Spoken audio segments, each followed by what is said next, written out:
देखना ये है कि खान साहब क्या फ़ैसला करते हैं कि अब एक कानून की ओपन वायलेशन करनी है तो फिर भुगतना है उसके साथ, उसके बाद क्या होता है ये भी एक धमकी है। क्योंकि वो मैंने जब हमेशा से आपसे कहा कि वो टॉक फाइट का इशू चल रहा है, और एक तरफ ये कह रहे हैं कि मैं पार्लियामेंट में नहीं जाऊंगा, दूसरी तरफ कह रहे हैं मैं जाऊंगा, दूसरी तरफ कह रहे हैं कि मुझे अभी इलेक्शन चाहिए, फिर कह रहे हैं कि मार्च तक इलेक्शन दें, फिर कह रहे हैं कि आर्मी चीफ को एक्सटेंशन नहीं देनी, फिर कहते हैं कि एक्सटेंशन दे दें मार्च तक। तो ये हर रोज़ कोई ना कोई नया ड्रामा कर रहे हैं, किसी तरीके के साथ ये ब्रेक थ्रू हो जाए और ये पहुंच जाए ऐसी जगह पे जहां इस्टेब्लिशमेंट इनका साथ दे। और मगर अब तो ऐसे इस्टेब्लिशमेंट ने क्या इनका साथ देना है, जुडिशरी इनका साथ देना, उससे भी परहेज़ करना शुरू कर दिया उन्होंने। उनको नज़र आ रहा है कि ये तो बहुत बड़ी डिस्टेबलाइजेशन हो रही है। तो इसलिए मैं समझता हूँ कि खान साहब is barking up the wrong tree.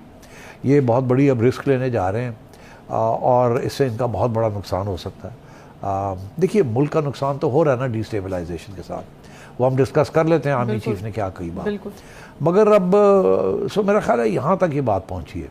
अच्छा सेठी साहब, उन्होंने मुझे बड़े लोग कहते हैं फरवा कि एक तरफ कल्ट है और इमरान खान साहब का, लोग उनके साथ हैं, जो मर्ज़ी आप उनके बारे में कह दें लोग सुनने के लिए तैयार नहीं हैं। दूसरी तरफ जरदारी साहब हैं, नवाज शरीफ साहब हैं, शरीफ और जरदारी, भुट्टो और जरदारी हैं।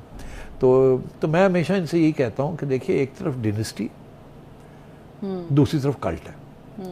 डिनेस्टी का भी ये भी होता है, कंटिन्यूटी होती है ना, प्यो पुत्र दादा परदादा चलते रहते हैं। हाँ, और साउथ एशिया के अंदर हमारी एक तारीख है कि बांग्लादेश में भी डिनेस्टी, श्रीलंका में भी डिनेस्टी, इंडिया में भी डिनेस्टी रही है बहुत अच्छा, पाकिस्तान में भी डिनेस्टीज चल रही हैं और ये डिनेस्टीज चलती हैं। हमारे यहाँ डायरेक्ट हो जाता है एक फैमिली।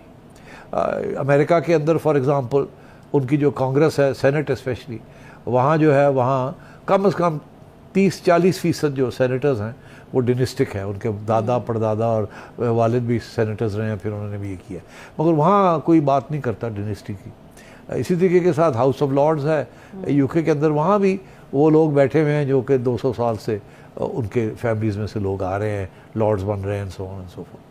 अब खान साहब समझें या ना समझें, चंद दिन रह गए हैं, ये अगस्त अक्टूबर का ये महीना है, अक्टूबर के महीने के अंदर और नवंबर के पहले हाफ के अंदर बहुत कुछ हो सकता है और कुछ नहीं भी हो सकता। तो देखना ये है, और मैं इधर कोई पेशन गोई नहीं करना चाहता बिकॉज मुझे बड़ा खौफ है। मैंने एक पेशन गोई की है कि मुझे इतना खौफ है कि मैं उसके बारे में बात भी नहीं कर सकता। अगर खान साहब ने लॉन्ग मार्च की और तशद्दुद हुआ तो फिर इस मुल्क का बहुत नुकसान होने जा रहा है, बिकॉज फिर इस्टेब्लिशमेंट को कुछ फ़ैसले ऐसे करने पड़ेंगे जो वो मजबूरी के तौर पे वो करेंगे, मगर मुल्क के लिए और खान साहब के लिए वो अच्छे फ़ैसले शायद ना अप्रूव करें। ठीक है, सही वक्त पे उन्होंने ये बात कही है, बिकॉज लोगों को पता चलना चाहिए कि नवाज शरीफ साहब और मरीम साहिबा के साथ और नून लीग के साथ पिछले 4 साल में कितनी ज़्यादतियाँ हुई हैं, और जिसके अंदर उन्होंने तो नहीं कहा, मैं कहता हूँ, जिसके अंदर जुडिशरी का भी रोल है, इस्टेब्लिशमेंट का भी रोल है और इमरान खान साहब का भी रोल है। ये तीनों एक ही सफ़े पे थे और उस सफ़े की वजह से ये सब ज़्यादतियाँ हुई हैं। अब दोनों को तो एहसास हो गया है, इस्टेब्लिशमेंट को भी और जुडिशरी को भी, कि शायद अब वक्त आ गया बैलेंस ठीक करने का। मगर जो 2 चीफ़ जस्टिस कर गए हैं, साकिब निसार साहब और खोसा साहब, उससे बड़ी ज़्यादती हो नहीं सकती थी। कि ये दिन आना था कि आज उमर अता बंदयाल साहब ये बात कह रहे हैं कि ये जो कानून है 62 1F ही है ना जी बिल्कुल, हाँ, ये जो है ये ड्रैकोनियन लॉ है, काला, और ये इशारा यही है कि इसको ख़त्म किया जाए। हालांकि इसी कानून के तहत उन्होंने लोगों को सज़ा भी दी है और नवाज शरीफ साहब को डिस्क्वालीफाई भी कर दिया है फॉर लाइफ। तो ये मतलब चलो मैं समझता हूँ देर आया दुरुस्त आया, मगर अभी थोड़े से पहाड़ और भी पूरे क्लाइंब करने हैं ना, तो वो अब नवाज शरीफ साहब की कन्विक्शन ख़त्म होनी चाहिए ना, ये डिस्क्वालिफिकेशन ख़त्म होनी चाहिए। आप कन्वेंशन वो उसकी बात करें, फवाद चौधरी साहब तो करें कि चार्जशीट तैयार होनी चाहिए, जो उन्होंने गुफ्तगू की है लंदन में, इतना कुछ कह दिया था। इस वक्त तो जो चार्जशीट्स तैयार हो रही हैं वो तो फवाद चौधरी साहब और उनके दोस्तों के साथ हो रही हैं। मेरा ख्याल है जो इन्होंने 4 साल लोगों को सबक सिखाने की कोशिश की, आज वो भुगत रहे हैं अपने वही सबक।